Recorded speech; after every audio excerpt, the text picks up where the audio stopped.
అందరికీ నమస్కారం. ఇంగ్లీష్లో ఉండే అచ్చులు అంటే వొవెల్స్ ఒక రకంగా చెప్పాలంటే ఒక సీక్రెట్ కోడ్ లాంటివి. ఈరోజు మనం ఆ కోడ్ను ఛేదించి దాని వెనుకున్న రహస్యాలను తెలుసుకోబోతున్నాం. సరే, ఇంకెందుకు ఆలస్యం, పదండి మొదలు పెడదాం. మొదటగా ఒక్కసారి ఆలోచించండి. క్యాట్ అనే పదంలోని ఏకి, కేక్ అనే పదంలోని ఏకి శబ్దంలో అంత తేడా ఎందుకొస్తుంది? ఈ విశ్లేషణలో మనం సరిగ్గా ఇదే చిక్కుముడిని విప్పబోతున్నాం. ఈ రెండు పదాలను ఉపయోగించి ఆ తేడాను స్పష్టంగా చూద్దాం. ఒకసారి జాగ్రత్తగా వినండి. క్యాట్ ఆ శబ్దం, ఇప్పుడు కేక్ ఏ శబ్దం. చూసారా తేడా? ఇదే మనం ఈరోజు పూర్తిగా అర్థం చేసుకోబోయేది. సరే, ఏ కోడ్ను ఛేదించాలన్నా ముందు మనం బేసిక్స్ నుంచి అంటే పునాది నుంచి మొదలుపెట్టాలి.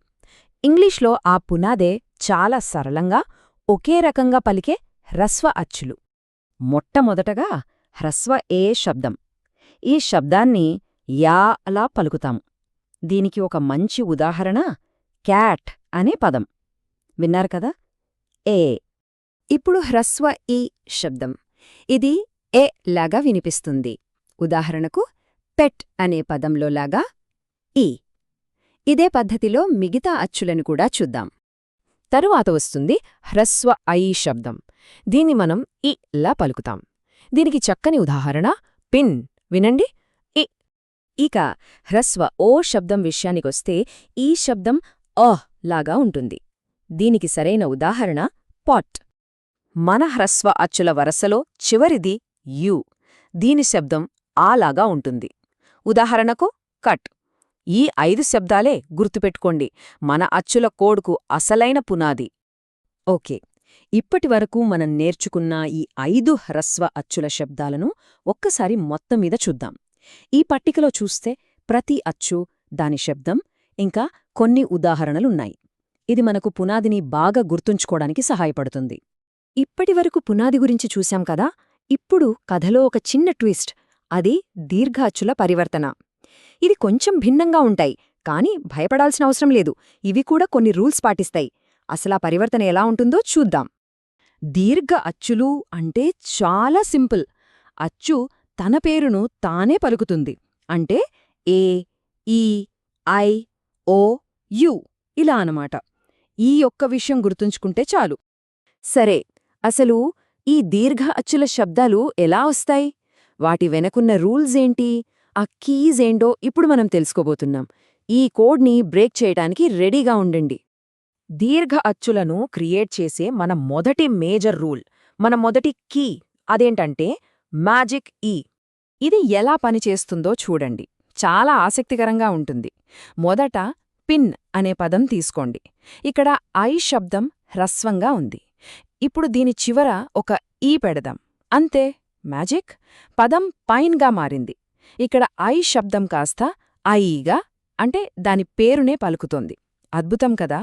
ఈ మ్యాజిక్, ఈ రూల్ అన్ని అచ్చులకు వర్తిస్తుంది. చూడండి, ఏఈతో కేక్, నేమ్, ఐఈతో కైట్, టైమ్.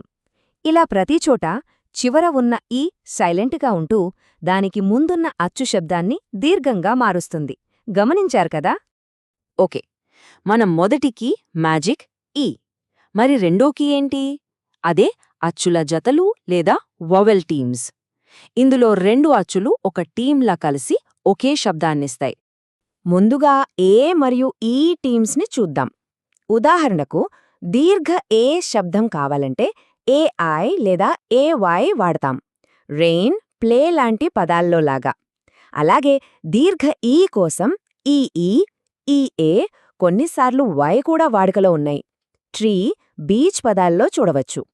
మన కోడ్ని ఛేదించడం కొనసాగిస్తూ ఇప్పుడు దీర్ఘ ఐ మరియు ఓ శబ్దాలను సృష్టించే టీమ్స్ని చూద్దాం.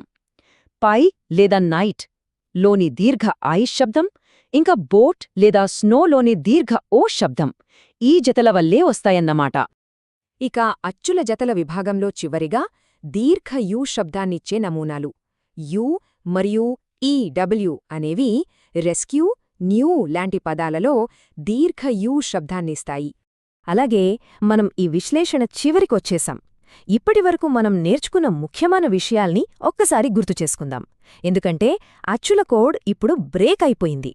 సో ఈ మొత్తం విశ్లేషణ నుంచి మనం గుర్తుపెట్టుకోవాల్సిన ముఖ్యమైన కీస్ ఇవి: 1. హ్రస్వ అచ్చులకు సింపుల్ సౌండ్ ఉంటుంది. 2. దీర్ఘ అచ్చులు వాటి పేర్లనే పలుకుతాయి. 3. పదం చివర మ్యాజిక్ ఈని గమనించాలి. ఇంకా 4. కలిసి పనిచేసే వొవెల్ టీమ్స్ని గుర్తించాలి. ఈ కీస్తో పదాల ఉచ్చారణను అర్థం చేసుకోవడం చాలా సులభం. అచ్చుల కోడ్నైతే విజయవంతంగా ఛేదించాం. ఇది చాలా పెద్ద విషయం. సరే, ఇప్పుడు ఆలోచించండి. ఇంగ్లీష్ భాష మీద పట్టు సాధించడానికి మనం నేర్చుకోవాల్సిన తరువాతి నియమం ఏమై ఉంటుంది? ఆలోచిస్తూ ఉండండి.